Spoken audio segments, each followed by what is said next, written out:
ఎక్కడి నుంచి వచ్చారు మీరు ఇవాళ? గుంటూరు. ఓకే, సో ఎందుకని వచ్చారు ఇక్కడికి? జగనన్న మీద అభిమానంతో వాలంటీర్ చేసే సేవకి ప్రతిఫలంగా జగనన్న యొక్క మాట తీరు తెలుసుకోవడానికి వచ్చాను. ఓకే, సో ఏం తెలుసుకున్నారు? చూసారా జగన్ గారిని? చూశాను, దగ్గరకు చూశాను. సో ఎలా అనిపిస్తుంది మీకు? మన దేవుడిని దగ్గరకు చూస్తే ఎలాగా ఫీల్ అవుతామో అంత సంతోషంగా ఉన్నాం. ఓకే, సో ఎందుకని మీకు అంత అభిమానం జగన్ గారు? అభిమానం కాదు, పేద ప్రజల జీవితాల్లో వెలుగు నింపే ఒక నాయకుడు ఏ విధంగా ఉంటాడో దగ్గర నుంచి చూద్దాము, తన మాట ఆలకిద్దాము అనే ఉద్దేశం వచ్చాము. ఓకే, మరి పేదలకు ఎలాంటి పని జరిగింది జగన్ గారి వల్ల? వచ్చిన కాంచే సంక్షేమ పథకాలతో ముందుకెళ్తున్నాడు కదా. అదే మన గృహంలో అమ్మఒడి కానీ, తర్వాత ఆసరా కానీ, డ్వాక్రా రుణమాఫీ కానీ, తర్వాత నాడు నేడు కానీ, అన్ని రకాల ఒకటని చెప్పుకోవడానికి టైం పడుతుంది కదా. ఓకే, మరి పథకాల వల్ల ప్రజలు సోమరిపోతులు అయిపోతున్నారు, ఏం లేదంటున్నారు కదా. సోమరిపోతులు అనేది మాట అనేది వాళ్ళ భ్రమ మాత్రమే. మనం వచ్చినప్పుడు సోమవారం ఉన్నప్పుడు వాళ్ళు కూడా ఇస్తా అంటున్నారు కదా, అప్పుడు సోమరిపోతులు కాదనే విషయం అది చెప్పుకోవడానికి బాగుంటాయి తప్ప అదే మాట కనుక నిజంగా ఇంటికి వచ్చి చెప్తే చిప్పుతో కొడతారు ప్రజలు. మరి పథకాలు ఉపయోగపడుతున్నాయి ప్రజలకి? పథకాలు ఎందుకంటే ఫస్ట్ మనం ఇంటికి గెలిచి రచ్చగలవాలి.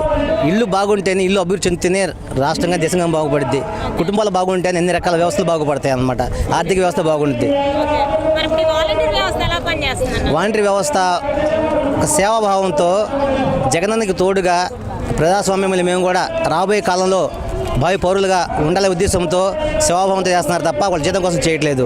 అది మాత్రం చెప్పగలను.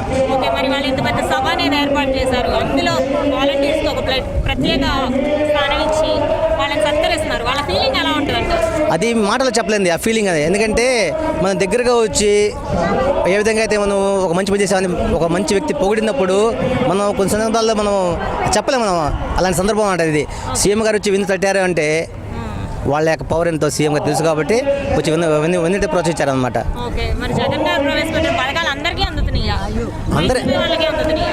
జగన్ గారు మాట అన్నారు, కులం చూడడం మతం చూడడం అన్నప్పుడే అది అందరికి అందుతున్నట్టు లెక్క అని చెప్పి మనం అర్థం చేసుకోవాలి. ఎందుకంటే ఆ మాట చెప్పబోతే అది అందదు కదా విషయము, అందరికీ అందుతుంది కాబట్టి ప్రతిపక్షాలకి అందరు ఏకమవుతున్నారు. జగన్ పవర్ అలాంటిది కాబట్టి అందరు ఏకమవుతున్నారు అన్నమాట. డెఫినెట్గా మనం 2024 గెలవబోతున్నాం. అఖండ విద్యార్థి గెలవబోతున్నాం అన్నమాట. అది మాత్రం చెప్పగలను. ఇది జననాడి, ప్రజానాడి, ప్రజాస్వామ్య బద్ధంగా మనము గెలవబోతున్నాము. అందరూ ఏకమైనా కానీ అది వస్తారు కాదు, చూస్తారుగా మీరు. 113 తాళ్ళూరమ్మ జన్మభూమి కమిటీలో అసైన్ ల్యాండ్లకి పట్టాలు పాస్ పుస్తకాలు కావాలని ఎంఆర్ఓ ఆఫీసులో ఎన్నిసార్లు దరఖాస్తు చేసుకుంటే వాలంటీర్ వీళ్ళు ఉంటారు కదా కార్యకర్తల ప్రమేయం లేకుండా విఆర్ఓ కానీ, సర్వేర్ కానీ, ఎంఆర్ఓ కానీ ఒక మాట చెప్పలేకపోయారు. అంటే ఒక పని చేయాలంటే కార్యకర్తకు డబ్బులు ఇవ్వాలి, ఎంఆర్ఓకి డబ్బులు ఇవ్వాలి, విఆర్ఓకి డబ్బులు ఇవ్వాలి, చైన్ లాగేవాడికి డబ్బులు ఇవ్వాలి. అందరికి డబ్బులు ఇస్తే కానీ రైతుకు ఒక పాస్బుక్ రాలి. ఎంత ఇప్పుడు ఇవాళ వాళ్ళంతటా వాళ్ళే పొలాల మీద తిరిగి కొలిసి ఎవరికి ఎటు ఉందో ఎవరికి ఎటు రావాలని కొలిసి ఇచ్చారు మాకు. పట్టా పాస్బుక్ ఇచ్చారు మాకు. మరి మేము అన్నిసార్లు దరఖాస్తులు చేసుకున్నా కూడా మా ఎవరికి వెళ్ళిపోతున్నాయి, కార్యకర్తల చేతిలో పోతున్నాయి. కార్యకర్తలు ఏం చేస్తున్నారు, వీళ్ళు మనకు డబ్బులు ఇస్తారా ఇవ్వమంటారా? డబ్బులు ఇచ్చేవాడైతేనేమో ఎంఆర్ఓకి, సర్వేర్కి, విఆర్ఓ చెప్పి చేపించటం. వాళ్ళు ఎందుకు మరి వీళ్ళు చేపించే బదులు ఆ కార్యకర్తలు ఎందుకు, ఇంకా కార్యకర్తలు చేపించే బదులు విఆర్ఓ ఎందుకు, ఎంఆర్ఓ ఎందుకు, సర్వేర్ ఎందుకు?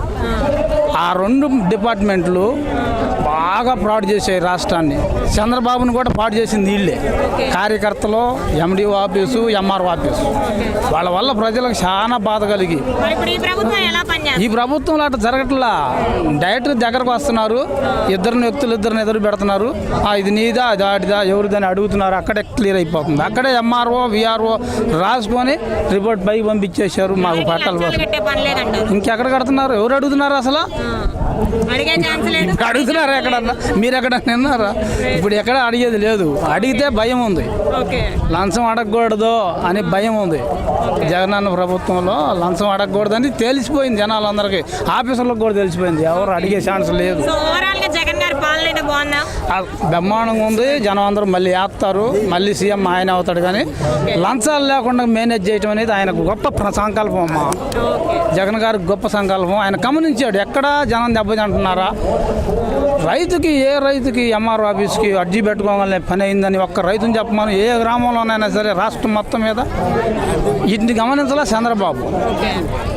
లంచాలు కార్యకర్తలు ప్రభుత్వాన్ని గుల్ల చేస్తున్నారని తెలుసుకోలేకపోయాడు. ఇప్పుడు కూడా జగన్ గారు కూడా కార్యకర్తలకు పెట్టకుండా డైరెక్ట్గా ప్రతి ఒక్క ఏ అవసరం అయితే ఆ అవసరం ఆఫీస్కి వెళ్ళి ఆ వ్యక్తి కానీ లేదా ఆ వాలంటీర్ కానీ పని చేయించుకునే స్వశక్తి ఇచ్చాడు ఆయన.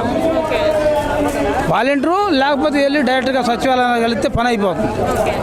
ఇది మంచి ప్రభుత్వమే కదా, మంచి పరిపాలనే కదా, ఖచ్చితంగా వేస్తారు. అందరూ వేస్తారు జగన్కి. అన్నీ రైతులకు అన్నీ బాగున్నాయి. ఒక చంద్రబాబు వస్తే జగన్ అప్పు చేస్తున్నా అన్నాడు. చంద్రబాబు వచ్చి పథకాలు పెడితే అప్పు చేయడా? వాళ్ళ ఇంట్లో ఏమన్నా ఇస్తాడా? ఇస్తాడా? ఇస్తాను. ఈసారి పేదోళ్ళని ధనికులు చేస్తానంటున్నాడు కదా. పేదోళ్ళని ధనికుల్ని చేస్తాను నేను ఈసారి అంటున్నాడు కదా చంద్రబాబు.